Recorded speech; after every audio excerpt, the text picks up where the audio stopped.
Och jag kommer också göra det på engelska, men jag pratar också en smula svenska. Yeah, so thanks for coming. At Brain Plus, we work with developing digital therapies for dementia. And unfortunately today, most of us have somebody either in our family or in our close circle of friends who have been touched by this disease. If you look at this on a global scale, 57 million people are diagnosed with dementia today. And that number is going to triple to about 150 million over the next couple of decades. If we look at a country like the UK, very close to us, already this is the leading cause of death for women. If we go to the United States, 1 out of 3 people will die with some form of dementia. Unfortunately today, while there are medicines for Alzheimer's disease, generally there's a very big lack of therapies and medicines for dementia. And this is where digital therapies can come in and play a very big role. What is a digital therapy? Well, it's a software solution that treats, manages, or prevents a disease or disorder.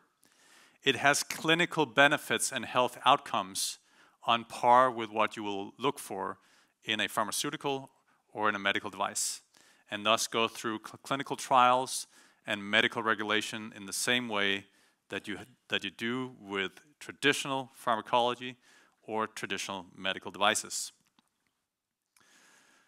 So our mission is to help defeat dementia as a burden to society by making effective Alzheimer's dementia treatments available as digital therapeutics.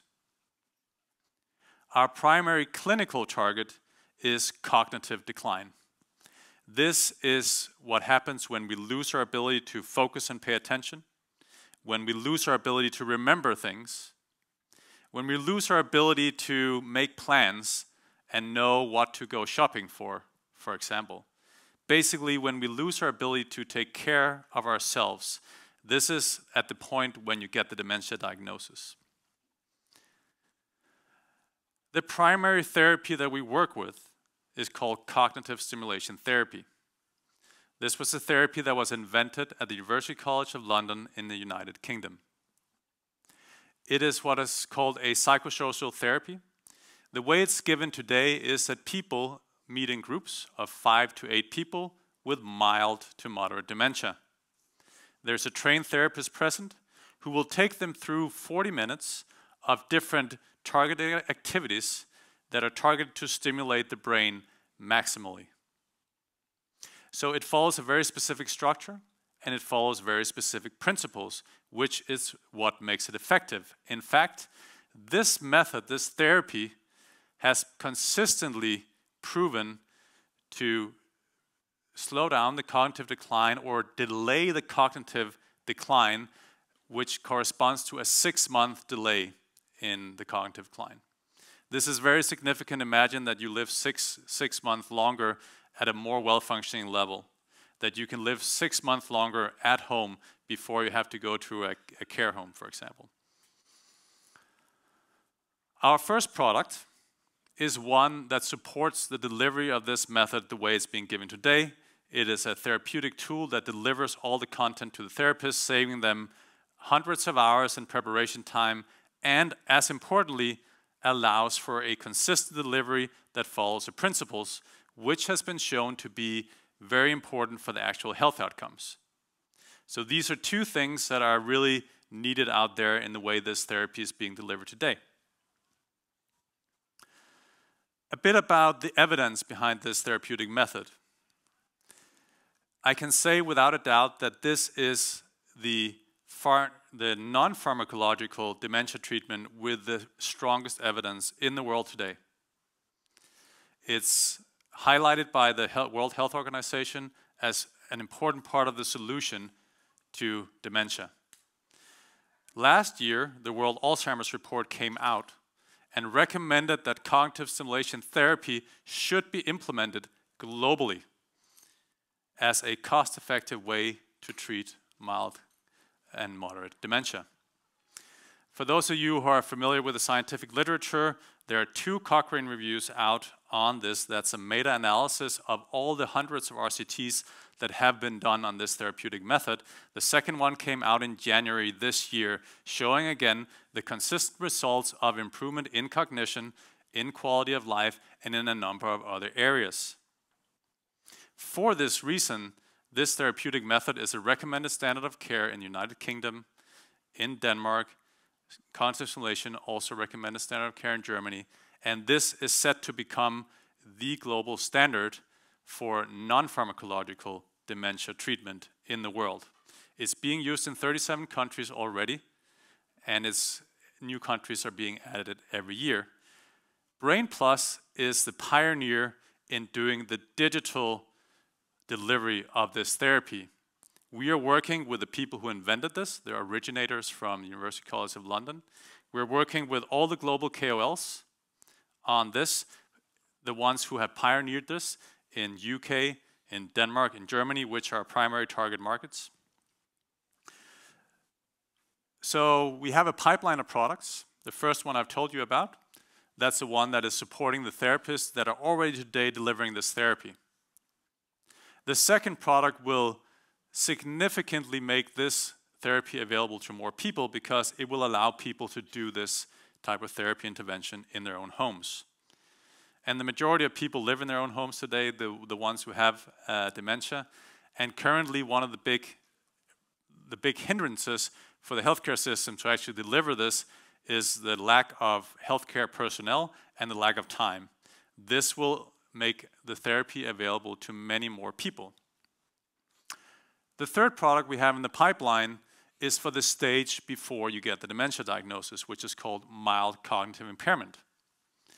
So here people can still take care of themselves, but they already have the cognitive decline. It's measurable, it's a diagnosis, and this is where some of the newest Alzheimer's drugs that have recently been approved, where they're targeting. It's in the mild cognitive impairment segment. We are building the products based on three technologies. The first one is the cognitive stimulation therapy I told you about. The second one is called computerized cognitive training. That is more of a one person themselves doing a cognitive exercise. And this is one that's specifically developed for Alzheimer's disease.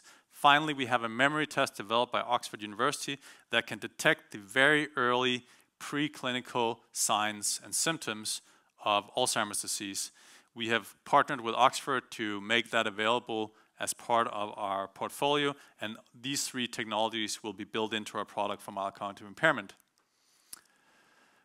We already have a number of clinical studies showing feasibility and proof of concept in these three technologies with some of the leading universities around the world. And we have the big patient organizations, the Alzheimer's Europe, Alzheimer's Disease International, in our projects, our innovation projects, where we're doing these clinical trials. We IPO'd on Nasdaq First North in Copenhagen 1.5 years ago. And since then, a lot has happened. We have partnered with Roche in Germany to bring our first product to the market there. We have also launched our first product in Denmark, which is the first therapeutic tool that I was telling you about before. We've already made the first couple of sales, and we're now scaling that. And besides that, we have expanded our research partnerships. The roadmap from here is that we will scale the first product in Denmark, Germany, and the UK. We will expand our partnerships with pharmaceutical partners, and I'll touch on that in a moment. And then we'll be launching a second version of the first product, and in the coming years, we'll also launch the home care product. We have a couple of clinical trials ongoing, and we have 3 planned trials with the aim of getting large-scale reimbursement in the UK and Germany. In terms of the competitive landscape, we are the only ones doing this therapy digitally. While there are a lot of products being offered to people with dementia, none of them have the same clinical evidence base that this therapy does. In terms of pharmacology and the medicines for Alzheimer's disease, you're probably all aware of BioArctic, the Swedish company. You might be aware that we had some breakthroughs, with lecanemab being approved for Alzheimer's disease very recently. And you may know that there are actually around 140 trials with Alzheimer's disease drugs in the Alzheimer's pipeline, which there has been, of course, for many years. What is interesting is that our therapy is complementary. It's a synergy. It has synergies with drug treatments, and that there are already studies showing this. So if people are taking in Alzheimer's drugs and doing cognitive stimulation therapy together, the overall effects will be enhanced. In terms of business model, currently in Denmark, we're selling B2B directly to the post-diagnostic care taking place in Danish municipalities. For the larger markets, we will be aiming for full-scale reimbursement. These are markets like Germany and the United Kingdom. You're looking into prices of anywhere from 200 to 400 euros per treatment in these markets. If you go to the United States, you're looking at treatment prices of up to anywhere from $1,000 to $2,000 for a digital therapeutic treatment with health outcomes in these ranges. The total addressable market is estimated around $5 billion today for digital dementia treatments, which we believe will triple or quadruple over the next couple of decades. If we compare that to the market today within digital treatment and management, which is the largest today, that's digital diabetes management. This market is already $11 billion today. It's going to triple to $30 billion. If you look at the global cost of diabetes today on a global scale, that's around $800 billion. The cost of dementia on a global scale is already larger than that. It's $1,000 billion today. And that tells you something about the potential for this digital therapies for dementia. You can also see that there's a lot of things happening in terms of pharmaceutical companies partnering with digital therapeutics companies for co-developing conjunction treatments, like I was just mentioning. And we're in dialogues with several of the large pharma companies about partnerships. We have a very strong board with people, our chairman with a long history in public life science companies, also a strong history in pharma, in the commercial management of Pfizer. We have one of the foremost dementia and Alzheimer's experts in the world, Johan Luthman, currently the Executive Vice President of R&D at Lundbeck. He was actually designing the trials that got the recent Eisai lecanemab drug approved by the FDA.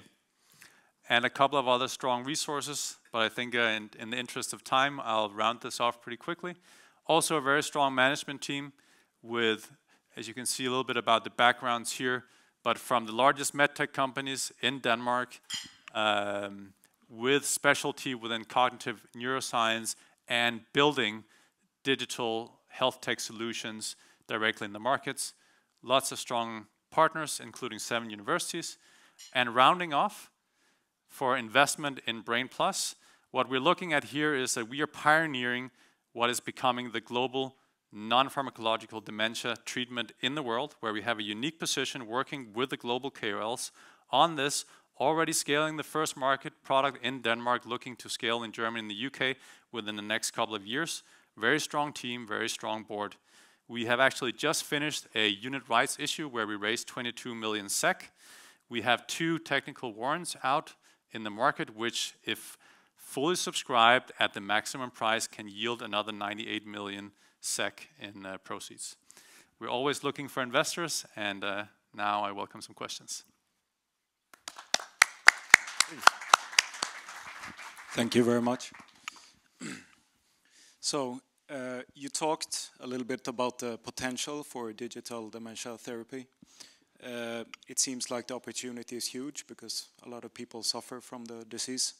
Yeah. What would you say are the main drivers of the market, so to speak? Is it aging population, or what do you see? For dementia itself and Alzheimer's, it's the aging population. Yeah. That is the biggest driver. Then you have a number of lifestyle factors that are also driving it. Okay. And do you also see maybe the technical development is enabling your technology to...